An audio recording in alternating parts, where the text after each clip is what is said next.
India market invest মাইন্ডসেটে আপনাদের স্বাগত। যা চ্যানেল নতুন এসেছেন তাদের করলো প্লিজ চ্যানেলটাকে সাবস্ক্রাইব করবেন, লাইক করবেন, বেল আইকনটা প্রেস করবেন, তার সাথে অল বাটনটা প্রেস করবেন, নোটিফিকেশন সঙ্গে সঙ্গে আপনাদের কাছে গিয়ে পৌঁছাবে। HL, Hindustan aeronautic limited.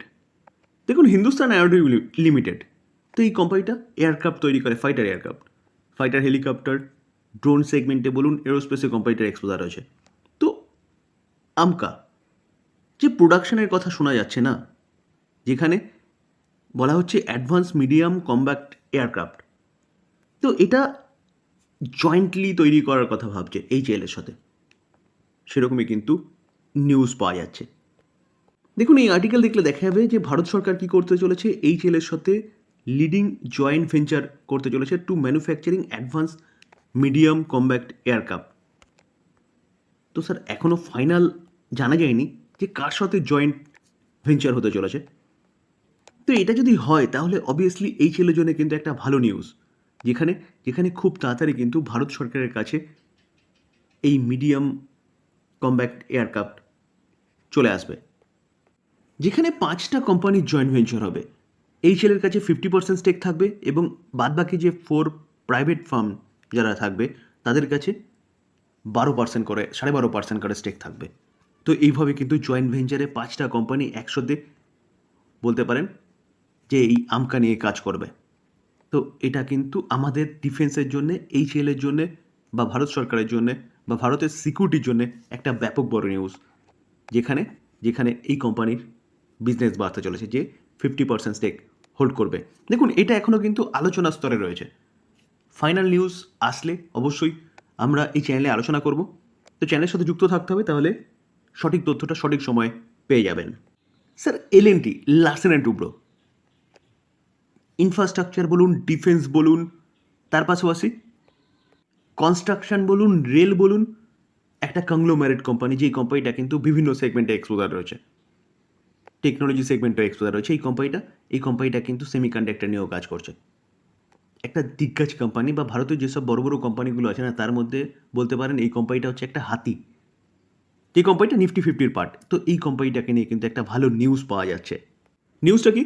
Larsen and Toubro 5,000 করোড়ের একটা অর্ডার পেয়েছে। কোথা থেকে? সৌদি আরবিয়া থেকে। তো এটা কিন্তু একটা ব্যাপক বড় news. IRFC, Indian railway finance corporation limited, কোম্পানিটা একটা এনবিএফসি কোম্পানি। এই কোম্পানিটা ইন্ডিয়ান রেলওয়েকে ফাইন্যান্স প্রোভাইড করে। তো ইন্ডিয়ান রেলওয়ে যতগুলো ইনফ্রাস্ট্রাকচার রিলেটেড কোম্পানি আছে, বা আদার্স যেসব কোম্পানিগুলো আছে, সেসব সবকটা কোম্পানি কিন্তু এই আইআরএফসি ফান্ড প্রোভাইড করে। তো এই কোম্পানিটা রিসেন্টলি আমরা দেখেছিলাম যে ভারত সরকার বলছে যে 100% ইলেকট্রিফিকেশন করবে, এবং ইলেকট্রিফিকেশন করতে গেলে কিন্তু ইলেকট্রিকের সাপ্লাইয়ের দরকার হবে। তো ভারত সরকার রিনিউয়েবল এনার্জির ওপর জোর দিয়েছে। আর আইআরএফসি কিন্তু এই রেলওয়ে সেগমেন্টে যেসব কোম্পানিগুলো রিনিউয়েবল এনার্জি নিয়ে কাজ করছে, সেই সব কোম্পানিগুলো কিন্তু ফান্ড প্রোভাইড করবে কি আইআরএফসি। তো বিজনেস ওয়েল ডাইভার্সিফাইড এবং ফিউচার ওরিয়েন্টেড বিজনেস, যেখানে যেখানে ভারতের রেলের এখনও ব্যাপক ইনফ্রাস্ট্রাকচার ডেভেলপমেন্টের দরকার। তো এই কোম্পানিটাকে নিয়ে আরেকটা ভালো নিউজ পাওয়া যাচ্ছে, যেখানে এই কোম্পানিটা 17 তারিখ কী করতে চলেছে, বোর্ড মিটিং করতে চলেছে। কিসের জন্য? আবারও কোম্পানিটা ডিভিডেন্ড দিতে চলেছে। তো আমরা জানতে পারবো কবে? 17 তারিখ। এই ডিভিডেন্ডটা ইন্ট্রিম ডিভিডেন্ড। তো 17 তারিখেই আমরা জানতে পারবো যে কোম্পানি ডিভিডেন্ড দিচ্ছে কিনা, দিলে কত টাকা করে দিচ্ছে, এবং রেকর্ড ডেট কবে বা ফিক্সড ডেট কবে। তো স্যার, আবারও বলবো যে চ্যানেলের সাথে যুক্ত থাকলে কিন্তু সঠিক সময়ে সঠিক তথ্যটা জানতে পারবেন 17 তারিখে কোম্পানিটা কী করেছে। স্যার, পলিক্যাপ, এই যে পলিক্যাপ কোম্পানিটা ওয়্যার এবং কেবল সেগমেন্টের নাম্বার 1 কোম্পানি। রিসেন্টলি আমরা দেখেছিলাম যে আল্ট্রাটেক সিমেন্ট এর হাত ধরে আদিত্য বিড়লা গ্রুপ এই ওয়্যার এবং কেবল সেগমেন্টে নামতে চলেছে। তো সেদিনকে এই কোম্পানিটা ব্যাপক একটা কারেকশন হয়েছিল। শুধু এই কোম্পানিটা না, এই গ্রুপের প্রতি কটা কোম্পানি কারেকশন হয়েছিল। তো এই কোম্পানিটা এখন অনেকটা নিচে চলছে। অলরেডি মার্কেটের প্রেশারের জন্য কোম্পানিটা নিচে এসছে, এবং তার পাশাপাশি এই কোম্পানিটাকে নিয়ে যখন এই নিউজটা পাওয়া গেছে যে আদিত্য বিড়লা গ্রুপ এই সেগমেন্টে আসতে চলেছে, তখন কিন্তু এই কোম্পানিটা আরও নিচে নেমেছে। তো এখন এই কোম্পানিটাকে নিয়ে কিন্তু একটা ব্যাপক বড় নিউজ পাওয়া যাচ্ছে। নিউজটা কি? পলিক্যাপ ইন্ডিয়ার ব্যাগে অর্ডার এসছে কত? 3,000 করোড়ের। ফর্ম কোথা থেকে? BSNL under Bharat net. তো বিএসএনএল কোম্পানি থেকে এই কোম্পানিটা কিন্তু ওয়্যার এবং কেবল সেগমেন্টে 3,000 করোড়ের একটা ব্যাপক বড় অর্ডার পেয়েছে। স্যার, ভোডাফোন আইডিয়া, এই কোম্পানিটা প্রায় অস্তমিত কোম্পানিতে পরিণত হয়েছিল, যেখানে ডিওপলি বিজনেসকে আটকানোর জন্য কিন্তু গভর্নমেন্ট অনেক ছাড় দিয়েছিল এবং এই কোম্পানিটা আস্তে আস্তে চেষ্টা করছিল গভর্নমেন্টের সহযোগিতায়। তো এখন একটা খারাপ নিউজ পাওয়া যাচ্ছে, যার জন্য এই কোম্পানিটার বিজনেসে কিন্তু আরও ক্ষতি হতে চলেছে, আরও মানে ব্যাপক ক্ষতি হতে চলেছে। যেখানে আমরা শুনতে পারছিলাম যে কি ইলন মাস্কের স্টারলিং ভারতে আসছে। তো তারা কি স্যাটেলাইটের মাধ্যমে ইন্টারনেট পরিষেবা প্রোভাইড করে, দেশের প্রত্যন্ত গ্রামেও কিন্তু তারা এই সার্ভিস প্রোভাইড করতে পারবে স্যাটেলাইটের মাধ্যমে।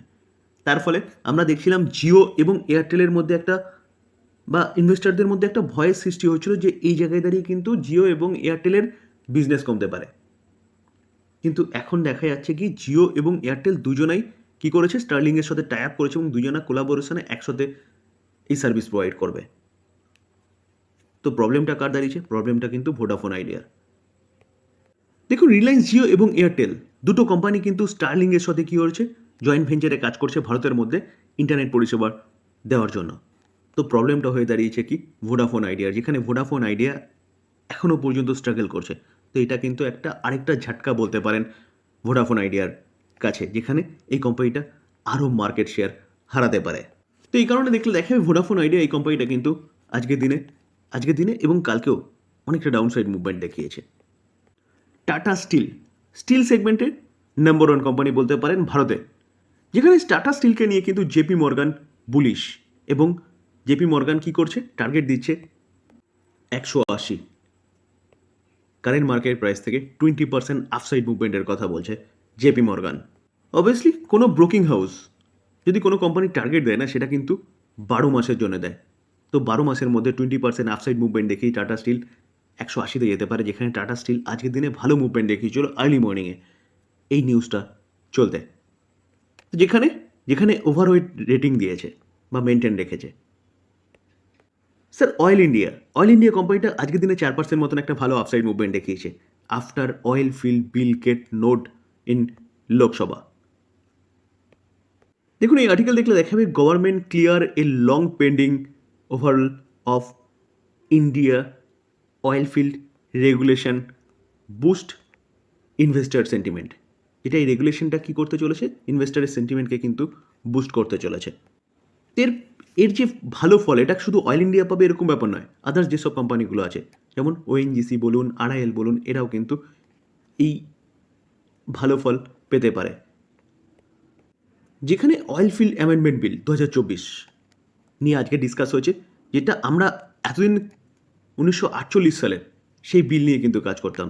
তো অনেক কিছু চেঞ্জেস হচ্ছে, তো যার ফলে কি হচ্ছে, যার ফলে কিন্তু এই কোম্পানিগুলোর জন্য একটা ভালো নিউজ বলতে পারেন বা এই কোম্পানির সেন্টিমেন্টের জন্য একটা ভালো পজিটিভ দিক বলতে পারেন।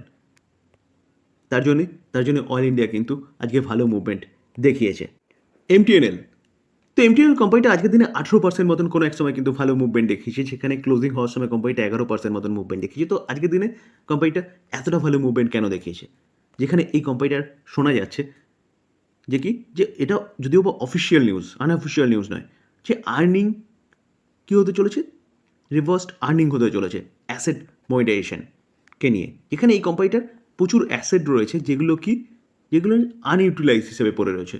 তো সেই অ্যাসেটগুলোকে কী করতে চলেছে কোম্পানিটা অ্যাসেটগুলোকে কিন্তু সেল করতে চলেছে। তো সেখান থেকে একটা ভালো আর্নিংয়ের কথা শোনা যাচ্ছে। দেখুন, এই আর্টিকেল দেখলে দেখা যাবে যে গভর্নমেন্ট সেড পার্লামেন্ট দ্যাট এই যে এমটিএনএল এই কোম্পানিটা আর্ন করেছে কত, 2134.61 করোড় টিল 2025 জানুয়ারি ফ্রম কোথা থেকে, monetization of land and buildings.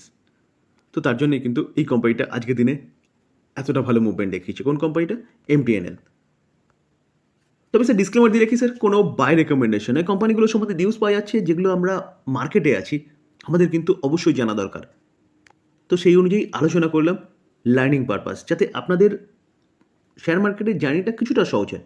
তো এটাকে কেউ বাই রেকমেন্ডেশন হিসেবে একদম নেবেন না। আলোচনা এই পর্যন্ত। যদি ভালো লাগে, যারা চ্যানেল নতুন এসেছেন তাদেরগুলো প্লিজ চ্যানেলটাকে সাবস্ক্রাইব করবেন, লাইক করবেন, বেল আইকনটা প্রেস করবেন, তার সাথে অল বাটনটা প্রেস করবেন, নোটিফিকেশন সঙ্গে সঙ্গে আপনাদের কাছে গিয়ে পৌঁছাবে। থ্যাংক ইউ, ভালো থাকবেন।